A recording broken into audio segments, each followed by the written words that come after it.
Pèlerins, pèlerines, quelle joie de vous rencontrer en ce moment du chemin.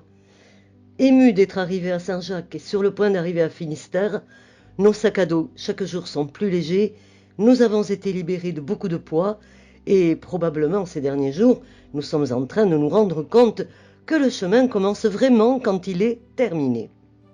Et c'est précisément pour cela que nous allons revoir quelques pistes pour réaliser les objectifs de notre projet personnel de vie que nous a expliqué Fernando il y a quelques jours, et c'est pour cela que nous allons parler des habitudes. Vous saviez qu'environ 45% de ce que nous faisons chaque jour sont des habitudes ? C'est un chiffre stupéfiant qui nous aide aussi à comprendre que les habitudes vont grandement déterminer notre vie. Nous avons tous des objectifs, des projets. Nous voulons nous améliorer en tant que personne et en tant que professionnel. Pour cela, il faut avoir de bonnes habitudes. Les habitudes vont être ces petites tâches ou comportements que nous allons répéter quotidiennement, automatiquement et souvent même sans effort. Avoir de nouveaux objectifs que nous avons pu nous fixer dans ce projet de vie, sans avoir de nouvelles habitudes, ce serait comme avoir une voiture sans roues. Vraiment, les habitudes vont être ces roues qui nous permettront d'avancer vers nos objectifs. Je suis sûre que vous savez combien il est important de créer de nouvelles habitudes. Mais ce qui nous coûte vraiment, c'est de nous y maintenir.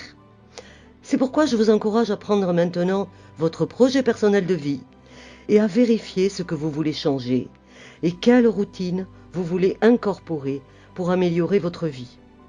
Mettons-nous au travail avec ces 5 étapes pour créer et maintenir de nouvelles habitudes.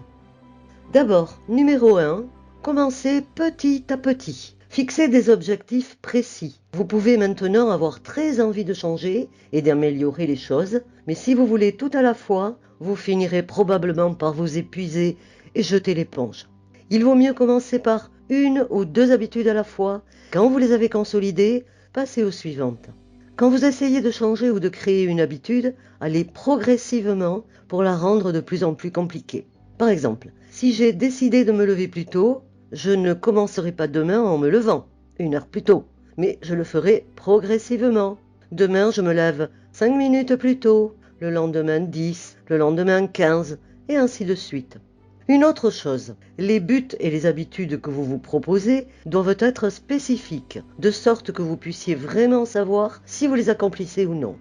Ce n'est pas la même chose de dire « je vais méditer » ou « je vais avoir mon temps de prière tous les jours » que dire « je vais méditer 10 minutes tous les jours avant le petit déjeuner ». Numéro 2. Dehors les excuses. Nous allons définir un plan.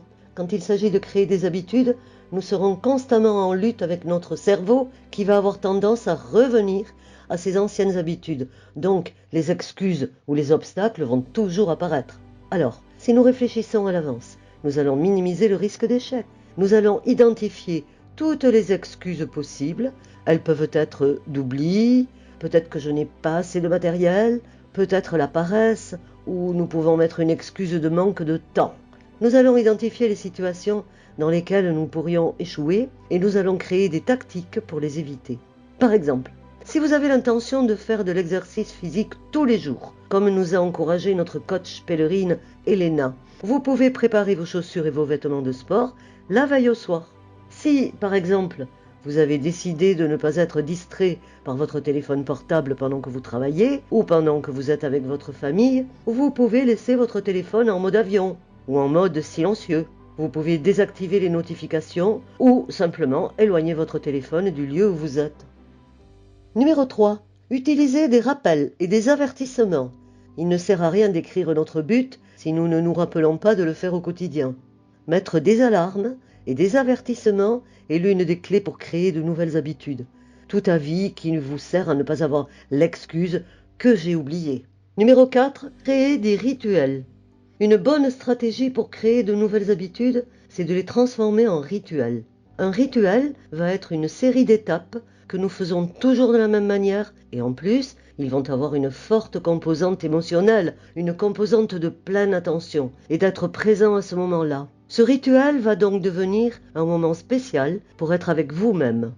Regardez la différence par exemple. Une habitude pourrait être de prendre un milkshake de fruits tous les jours. Au lieu de cela, si je veux transformer cela en un rituel, et je peux aller plus loin, je mets de la musique par exemple, pendant que je prépare les ingrédients pour ce milkshake. Je prépare le milkshake en étant conscient du moment et des avantages que ce milkshake aura pour ma santé. Je fais le milkshake dans ce joli bol que j'aime et que j'aime particulièrement et j'apprécie ce milkshake sur le balcon de ma maison.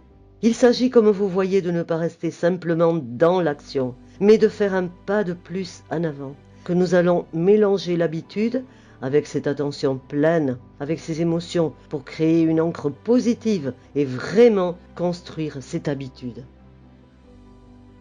Numéro 5. Contrôlez et analysez vos progrès. Mettez en place des révisions périodiques pour évaluer vos progrès dans les nouvelles habitudes. Il peut être utile d'avoir un carnet dans lequel vous marquerez chaque jour si vous avez fait ou non cette habitude. Si au lieu de le faire correctement, vous avez échoué, ne vous inquiétez pas. Laissez par écrit ce qui est arrivé et ce qui vous a empêché de faire cette habitude. Nous devrons vérifier hebdomadairement ou mensuellement ce carnet pour voir notre progrès. Si vous sentez que vous vous en sortez bien, vous pouvez peut-être intégrer de nouvelles habitudes, de nouveaux défis, et ainsi passer au niveau suivant. Si vous pensez que vous échouez beaucoup, vous devrez analyser les raisons et vous demander si vous voulez vraiment garder ces habitudes. Pensez à la raison réelle de créer chacune de ces habitudes. Je vous encourage à commencer à mettre en pratique ces 5 étapes que nous avons faites pour vous amener à un autre niveau de vie et à continuer à profiter du chemin. Bon chemin, pèlerin! À bientôt!